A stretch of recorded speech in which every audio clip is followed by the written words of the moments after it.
Hey everybody, Ralph Havens here. Beautiful Tuesday morning. It's the last day of the year for Ben's running group, Trailblazers. So we'll be going out for a little run on the trails with our favorite group of little runners. And this morning I dropped Ben off at school and saw some friends, and we've got plans for the holidays and all sorts of cool stuff happening. And I was thinking about my clients. I think about my especially my one-on-one clients a lot all week long. I think about them. Think about you if you're one of my one-on-one clients. Um, I pray. I do matrix energetics. I do my peace process. All my things with you guys in mind, and I also think about everybody on my email list. So all the people in our group, in our tribe, and there's a lot of power in the group. The group will get you there. I've learned that in my running. The running group who I hung out with helped me get to where I was a pretty darn good runner, pretty good local runner, 2 hours and 28-minute marathoner, a little under 5:40 a mile.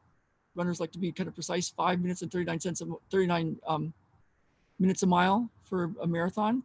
And it was a great day. That was a great day. Um, but but the group is what got me there. I did the work, but what happened was I became one of them, and I was.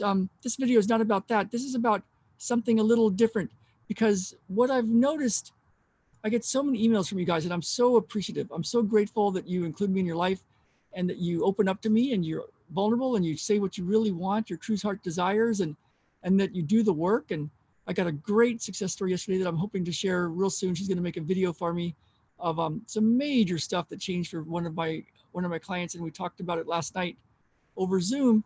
And one thing that she did was she worked at everything I gave her. Everything I gave her, she did, and she had a lot of changes in her business, in her health, in her relationships, in her happiness, in her life's work, all sorts of stuff. So we'll be sharing that hopefully as soon as we can. I reached out to her and said, the sooner you get me the video, the better, because it'll be so cool to share her and actually also her work. She's doing some amazing work in the world, and I want to share that with you guys. But what I noticed is there's a difference, and I've had to go through, I still go through layers and layers and layers of this. And there's two things that if I do, things happen for me. You know, health, love, money, impact, my work, my happiness. If I do these two things, stuff works for me. Now, having the right people around me is really, really important. I highly recommend getting the right coaching and getting the right groups and hanging around the right people and listening to the right, YouTube and radio stations, and not listening to the stuff that brings you down and the people that bring you down. There's an important thing about the group. But there's two things that I want to talk about today that if you could just do these two things, and I've reached out to so many people, a lot of my one-on-one people and other people, and the people that do this really well make things happen for themselves. And the ones that don't, it's a lot of struggle and heartache. So I'm going to give it to you right now. I'm going to show you what I'm talking about. Are you guys ready? So the first thing is, it's in all the spiritual traditions. In Qigong, they call it acceptance. In other situations, they call it gratitude. In other models, they call it feeling everything, letting go, living the questions. And so it's called many different things. It's been something Buddha used. It's been something that Eckhart and Deepak have used and talk about. It's been something David Hawkins uses, and Raphael Kushner and Christian Michelson, and all these healers and teachers and coaches. My Wisdom Healing Qigong teacher uses it.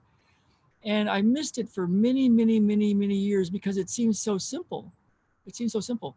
And the basic thing is to feel everything. Now, sometimes you're going to be upset, but if you could at least have part of you noticing what you're feeling, what's happening in your body when you're feeling upset, when you're happy, if you could notice what that feels like, when you're sad, if you could notice what it feels like and where it is in your body, if you're having a great day, if you could take a moment and notice where it is in your body, where is that great day happening, where it's a feeling, right? And it seems too simple. I know, I missed it for years. My Qigong teacher might have been the first one that told me about it. It's kind of like Eckhart talking about being in the now, but it's way more accessible. It's easier than the way Eckhart talks about it, because you don't have to like fry your brain and get all upset that you're not in the now. All you got to do is feel what you're feeling. So that's the first thing. And if you worked with me more closely, we would do that very deeply in very precise ways in all sorts of situations, so you could come to peace on so many levels and have changes in your world, in all parts of your world. And so, but the key is to feel everything.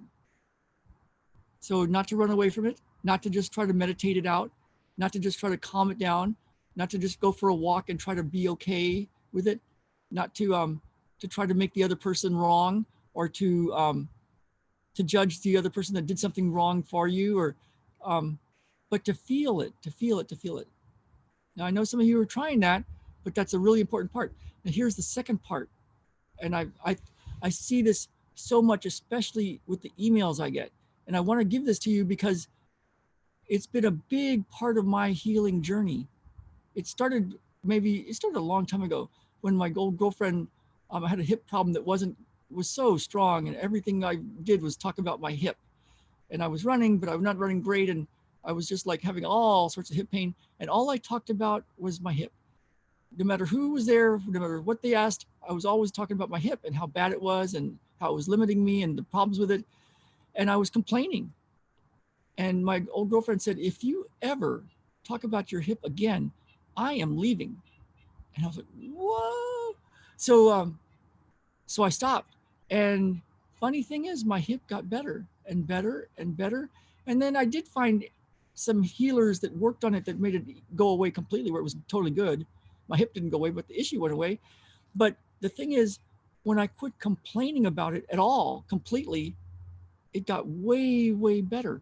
And then when I was sleeping outside with Jen for a year, and she says, man, you have got to get happy. Because I was so unhappy. I was so frustrated. I'd lost everything.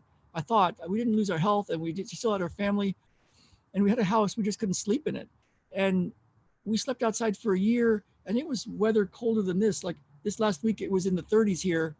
And I met somebody that sleeps in her van, and she's wonderful. And I thought, I'm so glad I'm not sleeping outside anymore. But during that time, I was so mad at what had become of my life.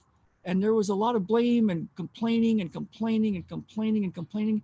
And I tell you, that stops things from happening. And now it can be very easy. I know how it is. Trust me, I know how it is. I know how it is when you're right. I know how it is when it is somebody else's fault. I know how it is when it's not fair. I know how it is when it's so frustrating and you just want somebody to listen, and you think if you just blow off steam to your friends and your family and to everybody that'll listen and tell them of the injustice of it all and how it's just not fair, and it's just a blankety blank life that you're going through. And I know it's true, but it's not useful to complain. In fact, if you can get to the point where you stop complaining out loud at all, completely, ever, and you can get to the point where you can stop complaining inside with your thoughts, fuming on the inside, and if you can get to the point where you stop complaining with your face, like the smirks, like, I don't want to do that. If you can get more and more towards that, I tell you, it's one of the secrets of making things happen. Now, if you don't do it, it's a sad thing. I can't help you if you keep complaining. I just can't. I can't. My wisdom healing Qigong teacher, Mingtong Gu, says, if you don't have the inner smile, he says, I can't help you. And I've seen cancer go away around this guy. But he says, but I've also seen a Qigong master that died of cancer, and he was wonderful. So I don't know what that's about. I don't know him personally, but I hear the story. And tonight there's a healing circle that is in his honor. Every so often they do a big healing circle for people around the world. And I asked if we could share that with other people, non-Qigong practitioners, but I haven't heard the word back from that. So I'll let you know about that. But these are the two things as I was taking Ben to work, to school, to work, and coming back, I thought, man, if because the woman that I saw last night that has this huge, huge, huge success story, learned these lessons, and and um and she went through a really hard time without divulging a lot of personal information. There was a time months ago when I thought she was going to fire me. I mean, she was so upset, and life wasn't good, and life was sucking, and there was a lot of problems, and I was part of the blame. Was part of it. She was just very, very frustrated, and and we worked through it, and she felt it on the inside, and she quit complaining, and she made things happen for herself, and her success is so cool. I can hardly wait to get her success story video and get it to you, because you can get the life you want, but you gotta take control of your thoughts and your emotions. And stopping complaining has been one of the biggest gifts I've ever given myself. And I hope this reaches you in the right way, non-judgmental and not, I know what it's like to judge and complain and to be right and to have been wronged. And I know what it's like to live in an abusive life with my stepdad, and years and years and years of getting that modeled to me of what failure looks like and feels like, and how it's everyone else's fault. That's how I grew up. But I don't want that for my boys. And I know you don't want that. If you're still listening, I know you don't want it for your life. And so I'm basically pleading with you to stop complaining. Just stop complaining at all, even if you're right. Just try it. Just try it. I failed sadly. I put a Facebook post out months ago about I've been trying to not complain, and I'm failing. Sadly, I'm failing. I go about 8 hours, like as if when I'm asleep, but I'm doing it the best I can. And I tell you, that's the biggest needle mover, is to stop complaining and to feel it, to own it, and then do a lot of stuff in the world to make things happen. So I hope this helps. I hope it wasn't too strong, but I hope it was strong enough to motivate you to do this, to stop complaining, to feel things. And I've got a cool masterclass of a lot of cool stuff that I've learned about the guiding principles of healing, and you can find that in the links and stuff. It'll be up here somewhere after this is posted. But have a great, great Tuesday. Let's live a big life. Let's have some fun. Let's have some fun today, huh? Okay, bye, you guys. I'm off to work.